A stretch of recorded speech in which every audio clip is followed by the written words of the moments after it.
Millionaire took silent daughter to park and freezes as black man makes her speak for the first time. The Harrington estate shimmered like a palace, but its playground told another story, one of silence. Clara Harrington, the daughter of one of the wealthiest women in New York, sat alone on the wooden swing. Her lips never moved. Not a single word had escaped her in 3 long years. For Sophia Harrington, her mother, that silence was heavier than the billions in her bank account. Sophia stood nearby, every bit the picture of control in her tailored ivory suit, yet her eyes betrayed exhaustion. She had flown in specialists. From London, speech therapists from Zurich, even child psychologists from Harvard. They all left with the same quiet shrug. Clara would not speak, and Sophia, used to solving impossible problems with a signature or a phone call, was powerless. Against her daughter's silence, that afternoon, when the gardeners trimmed the hedges and the housekeepers carried fresh linens inside, one man lingered on the playground's edge. Daniel Brooks. His hands were calloused from years of labor, his uniform smudged with soil, but his presence carried an unusual warmth. Unlike others who tiptoed around the billionaire family, Daniel didn't avert his gaze when he saw Clara. Instead, he paused, lifted a fallen branch from the ground, and with a small smile, began to draw shapes in the dirt. That Clara's eyes shifted. Just a flicker at first, but enough to catch Sophia's attention. She froze. Daniel had no medical degree, no polished credentials. He was a gardener, nothing more. And yet, Clara watched him as though he had spoken directly to her unspoken world. Daniel drew a crooked sun, then a lopsided flower. Clara's tiny hands gripped the swing's chain tighter, her body leaning forward. The silence around her grew sharp. Sophia's heart pounded in her chest. She wanted to call out, to end the strange exchange, but something told her to wait. Then, it happened. Clara's lips parted, her voice fragile and cracked, like glass touched for the first time in years. "Hello," she whispered. The swing stopped moving. The wind itself seemed to pause. Sophia's knees nearly buckled beneath her. For 3 years, she had prayed for this single word. Therapists had failed. Doctors had failed. But in the span of minutes, her mute daughter had spoken, because of a man society often overlooked. What came after that moment would unravel secrets Sophia had never imagined, and a bond no fortune could buy. Sophia Harrington's life looked flawless. To the world outside, a sprawling estate with tall glass windows, rolling gardens trimmed to perfection, and a line of cars polished so clean they reflected the sky itself. Yet behind all that glittering perfection, silence haunted her home. The kind of silence that did not soothe but pressed against her chest every day like a weight she could not push away. Her daughter, Clara, was that silence. A girl with the most haunting blue eyes who had not spoken a word for 3 long years. Not to her mother, not to her teachers, not even when doctors waved bright toys or asked simple questions. Clara's lips would part as if she wanted to speak, but then the sound would die before it reached the air. Sophia had taken her to specialists across the country. New York, Boston, Los Angeles. Each doctor had a different theory. Trauma, selective, mutism, a rare psychological block. Endless therapy sessions were filled with flashcards, picture books, and gentle encouragement. Still, nothing worked. Sophia would watch her daughter sit on the edge of a padded chair, silent, her small fingers clutching a stuffed rabbit so tightly it seemed like she might break it. The guilt followed Sophia everywhere she went. People whispered that her billionaire lifestyle had left her daughter neglected, that Clara's silence was punishment for a mother too busy attending galas to notice when her child needed her most. None of them knew the truth, that Clara's father had walked out when she was only 3 years old, slamming the door so hard it echoed in Clara's little world. From that night on, words disappeared from her lips. Sophia replayed that night over and over in her mind, as if searching for a single thread that could undo it all. Had she argued too loudly? Had she failed to protect Clara from seeing his rage? Each possibility tormented her, feeding a cycle of shame that no amount of wealth could silence. She would have traded her entire fortune for just one word from her daughter. The outside world, however, did not slow down for heartbreak. Their gated community demanded appearances be maintained at all costs.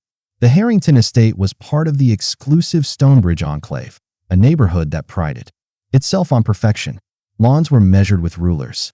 Trash bins had to be pulled back within 30 minutes of collection. Even flowers that dared to grow too wild were met with stern letters taped to front doors. At the head of this ironclad order stood Evelyn Walsh, president of the HOA. Evelyn wore control like a second skin. Her platinum hair was always perfectly styled, her pearls gleaming even in midday sun.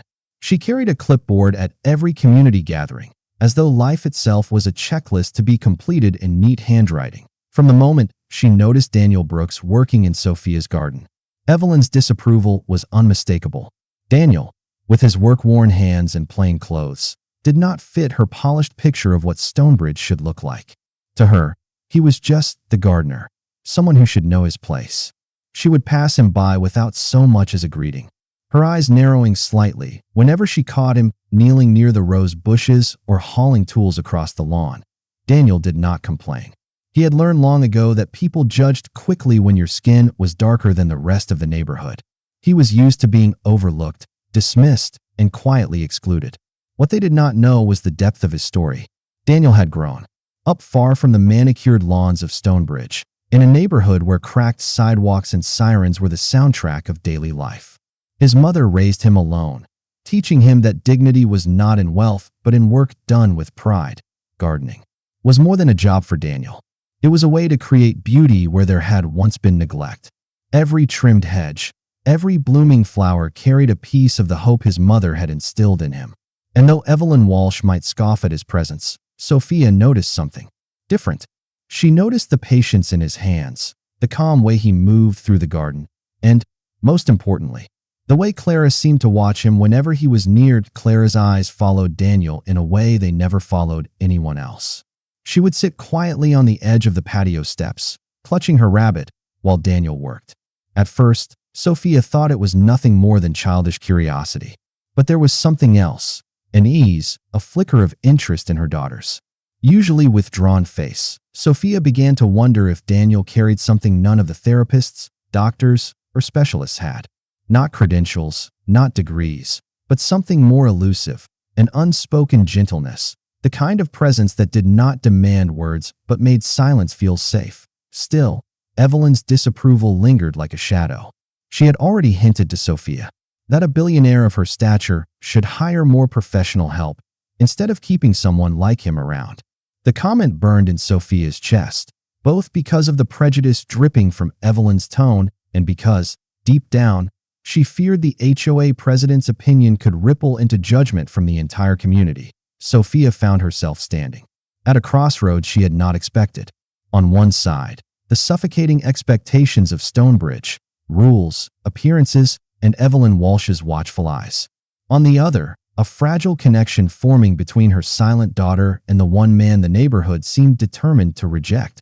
She did not yet know which path she would choose, but something in her heart whispered that Daniel Brooks might hold a key no doctor, no therapy, no wealth had ever managed to unlock. And if Evelyn discovered just how much Clara's fragile little world was beginning to revolve around the gardener, the war between them would only grow sharper. For years, Sophia Carter had waited for something she was not sure would ever come. A sound, a word, any sign that her daughter's silence could be broken. Doctors had told her not to expect too much. Therapists had suggested endless exercises, none of which had worked. Sophia had resigned herself to a lifetime of waiting. But then, one quiet afternoon, in the middle of her sunlit garden, the impossible happened. Clara's lips moved, her tiny voice breaking the stillness of the air. "Flower," she whispered. Her hand reaching toward the red bloom Daniel Brooks had just cut and handed her. Sophia froze. Her breath caught in her chest, her heart slamming against her ribs. For a moment she thought she had imagined it. But then Daniel's eyes widened, and he bent lower to meet Clara's gaze. "Did you hear that?" he asked softly, almost in disbelief. Tears filled Sophia's eyes. She dropped to her knees beside her daughter, holding Clara's small hand between her trembling fingers. "Yes," Sophia whispered, her voice breaking. "I heard it." Clara looked between them, innocent and unaware of the miracle she had just delivered. She held the flower tightly, as if it had unlocked something deep inside her. Sophia could not stop the tears. It was more than just a word. It was hope. It was proof that her daughter was still reaching for the world, even after years of silence. And Daniel had been the one standing there when it happened. That evening, Sophia replayed the moment in her mind 100 times. She could not shake the image of Daniel's calm presence, the way he encouraged Clara without pressure, the way Clara trusted him so naturally that it was something none of the expensive doctors or therapists had managed to do. But not everyone saw it the same way. Evelyn Walsh, the sharp-eyed president of the HOA, had been watching from her window. She had seen Clara lean toward Daniel, had seen Sophia kneel beside him. And instead of witnessing a miracle, Evelyn saw something entirely different. The next morning, whispers had already begun to circulate. "Why is she letting the gardener get so close to her daughter?" one neighbor asked. "It is not appropriate." Another added. Evelyn fueled the fire with carefully chosen words, never saying anything directly, but planting seeds of doubt. "I do hope Sophia knows who she is letting into her home. We must all be careful, especially with children involved." Her tone was polite, but her meaning was clear. Daniel, meanwhile, felt the shift immediately. Neighbors who used to nod politely now looked at him with suspicion. When he pushed his wheelbarrow down the street, conversations stopped. Doors closed faster. He had become the subject of gossip without ever saying a word. Sophia noticed it too. Evelyn paid her a friendly visit, sitting stiffly in Sophia's living room, her pearl necklace perfectly straight, her smile too sharp. "Sophia," Evelyn began, "I could not help but notice that Daniel has been spending a lot of time around Clara. Do you really think that is wise?" Sophia's jaw tightened. "Daniel is kind to her. He makes her feel safe. Clara spoke her first word yesterday, with him." Evelyn raised her eyebrows, as if the news meant nothing. "Children are impressionable. We must be careful who we allow to influence them. After all, you do not know much about his background." The unspoken words lingered in the air. "He is different. He does not belong." Sophia sat taller. "I know enough. And what I know is that he cares about my daughter. That is more than I can say for most people in this community." Evelyn's smile faltered for the briefest moment before she regained her composure. "I only worry for you, dear. People talk." That night, Sophia lay awake in her large, empty bedroom. She thought of all the times Clara had sat in silence during therapy sessions, refusing to look at anyone, refusing to speak. And then she thought of Daniel, his quiet patience, his gentle encouragement, and the way Clara had trusted him instantly. The choice was not simple. If she trusted Daniel, she risked the judgment of the entire HOA, and Evelyn's wrath could make her life unbearable. If she pulled away from Daniel, she would lose the first real breakthrough Clara had ever made. For Sophia, there was no real choice at all. The next morning, when she saw Daniel working in the garden, she walked outside, with Clara holding her hand. Evelyn's curtains twitched as she watched. "Daniel," Sophia said, her voice steady, "I want you to keep spending time with Clara. You are helping her in ways no one else has." Daniel blinked, surprised. "Are you sure? I do not want to cause trouble." "You are not the problem," Sophia said firmly. "The problem is people who cannot see past their own prejudice." For the first time in a long while, Sophia felt strong. She was no longer just a mother weighed down by guilt. She was a mother willing to stand up against anyone who threatened her child's progress. And in that decision, the story shifted. The community was shocked.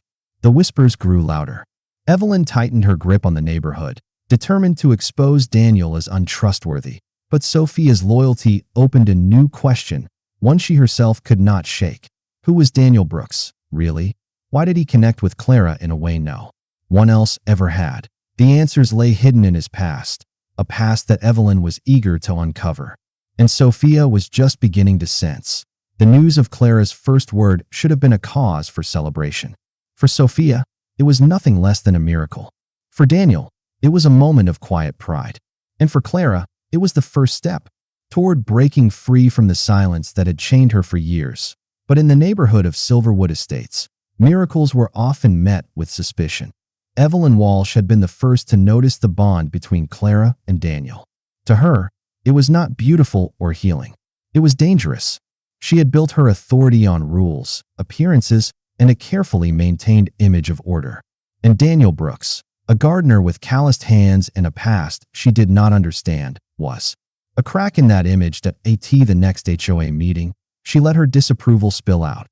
I find it unusual, Evelyn said, her voice cold and clipped, that the child of this community's wealthiest resident is spending so much time with a man whose background we know nothing about.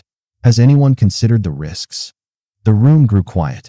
The other board members, a collection of well-dressed men and women, shifted uncomfortably in their chairs. Evelyn's words carried weight.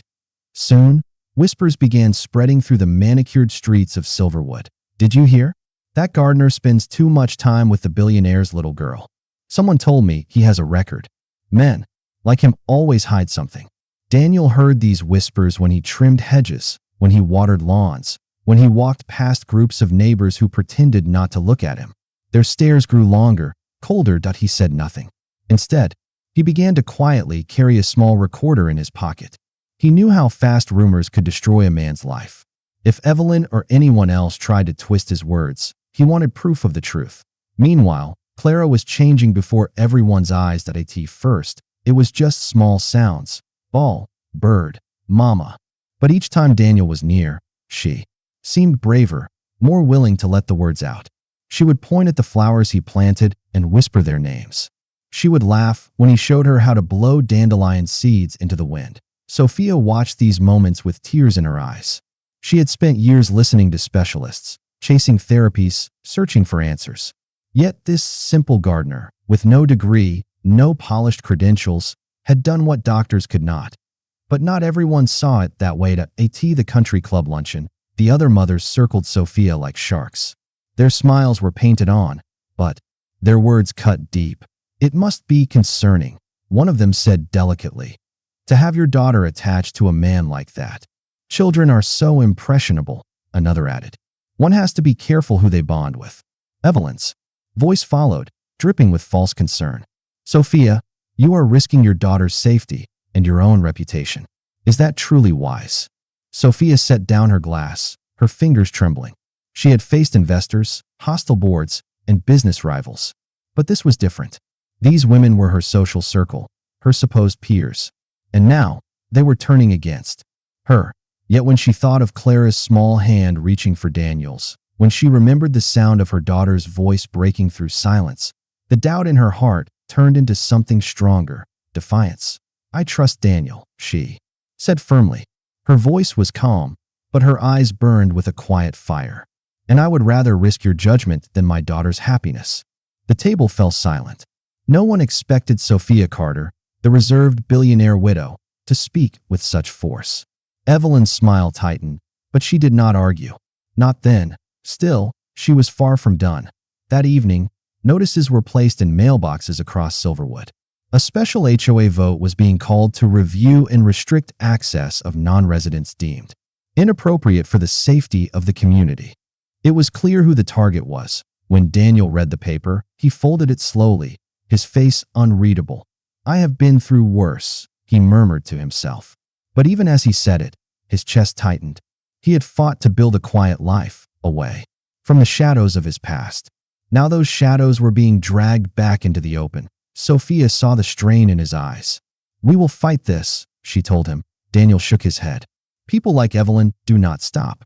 She will dig until she finds something, real or not, to use against me. And in her heart, Sophia wondered if he was right. She had placed her trust in him, but who really was Daniel Brooks? Why did he connect with Clara in a way no one else could? The more Evelyn pushed, the more that question echoed in the air, unspoken but heavy. The conflict was no longer just between two women or one man and a neighborhood. It was a battle of truth against prejudice, of trust against fear. And as Clara whispered her new word, friend, to Daniel in the quiet of the garden, the world around them was preparing to tear that fragile bond apart. The evening air was heavy with tension. Inside the community hall, every chair was filled, and every whisper carried sharp judgment. The HOA board had called this special meeting, and though the agenda was cloaked in words like safety and concern, everyone knew the real target. Daniel Brooks, at the front of the hall. Evelyn stood tall, her pearl necklace shining under the lights. She smiled thinly, the kind of smile that promised trouble. To her, this was not just a meeting. It was her stage, her chance to end Daniel's presence in their perfect, polished neighborhood. Sophia sat near the front, Clara's small hand wrapped tightly in hers. The little girl was unusually calm, her eyes fixed on Daniel, who stood quietly off to the side. He wore his usual simple clothes, nothing flashy, nothing defensive, just a man standing in the middle of whispers, waiting. The meeting opened with Evelyn's voice cutting across the room. Neighbors, thank you for coming. Tonight, we address a matter that threatens the peace and security of our community. A man with questionable background, no clear references, no family ties, has been spending time near our children. I believe we all know who I'm talking about. A ripple of murmurs spread through the room. Evelyn let it linger before pressing forward. This so-called gardener has overstepped. He lingers around children. He inserts himself into families. Some of us, her eyes darted towards Sophia, may be too blind to see the danger. But it is my duty to protect us all. Gasps. Nods. A few parents shifted uncomfortably. Torn between fear and fairness, Sophia's chest tightened. She wanted to speak, to defend Daniel, but her throat felt locked. Every word Evelyn spoke was like a stone being thrown, and each stone landed on Daniel without him moving an inch. Finally, Evelyn's voice rose to its sharpest point. I propose we remove Mr. Brooks from all community grounds. He should not be near our homes, our parks, and certainly not near our children. For a moment, silence followed. The air seemed to wait. Then, softly but firmly, Daniel stepped forward. With your permission, he said, his voice steady. I'd like to answer these accusations. Evelyn folded her arms, confident he would crumble. By all means, let's hear what you have to say. Daniel pulled a small device from his pocket and set it on the table. I've kept quiet until now, he began, but silence allows lies to grow. Over the past weeks, I recorded certain conversations, not to harm, but to protect myself. He pressed play. The room filled with familiar voices, neighbors gossiping, Evelyn's voice whispering sharp judgments. People like him don't belong here. You never know what he's hiding. He's dangerous just because he's different. Gasps echoed through the hall. People turned their heads, recognizing their own words, or hearing Evelyn's for the first time in the raw light of truth. Evelyn's face stiffened, her pearls no longer shining but choking. Before anyone could speak, Daniel laid down a folder on the table. You all ask who I am. Tonight, I'll tell you. My name is Dr. Daniel Brooks. I served as a combat surgeon overseas for 10 years. After the war, I worked as a trauma specialist for children who lost their voices to fear. Clara here. He paused, glancing at the little girl who looked up at him with wide, glowing eyes. Clara reminded me why I chose this quiet life. I came here to heal, not to harm. To plant gardens, not to bury scars. The room froze. The weight of his words pressed down heavier than Evelyn's accusations ever could. A combat surgeon. A healer of children. Not a drifter. Not a threat. Sophia's heart pounded, her eyes stinging with tears. She looked at her daughter, who suddenly tugged free of her hand. Clara stepped forward, small feet tapping against the wooden floor. The crowd held its breath. Then, in a clear, trembling voice, Clara spoke. Mr. Daniel makes me safe. He makes me talk. Please, don't take him away. It was not just a word this time. Not just a whisper. It was a full sentence. Clara's first, a stunned silence swallowed the hall. Sophia covered her mouth, overwhelmed. Parents blinked in disbelief, some clutching their chests. And Evelyn. Evelyn's carefully built tower of lies cracked beneath the sound of one child's fragile but powerful voice. Clara walked up to Daniel and held his hand. The room erupted, not with applause, not yet, but with the sound of realization. Murmurs shifted from suspicion to shame. Evelyn stuttered, searching for words, but none came. Sophia finally rose, her voice shaking but strong. Daniel saved my daughter.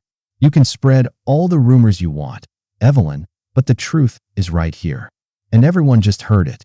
For the first time, Evelyn looked cornered.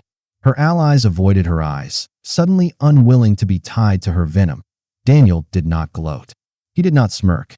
He simply placed his hand gently on Clara's shoulder, as though the only victory he needed was her voice. The meeting ended not with a vote, but with silence. Silence that belonged not to Evelyn anymore, but to Clara's words, still echoing in every ear. And in that silence, one question lingered heavier than ever. If Daniel was once a surgeon and a healer, What was he running from now? The weeks that followed the explosive HOA meeting felt like a new dawn for the neighborhood. The once cold air of judgment and gossip had begun to melt into something softer, something closer to understanding. Where whispers once traveled behind closed curtains, now quiet greetings passed across fences. People who had once avoided. Daniel's eyes now nodded respectfully when he walked by. Sophia kept her word. She invited Daniel to her office, a tall glass building in the city where her foundation worked to support children in need. Clara clung to his hand the entire way, her small steps echoing in the long marble hallway.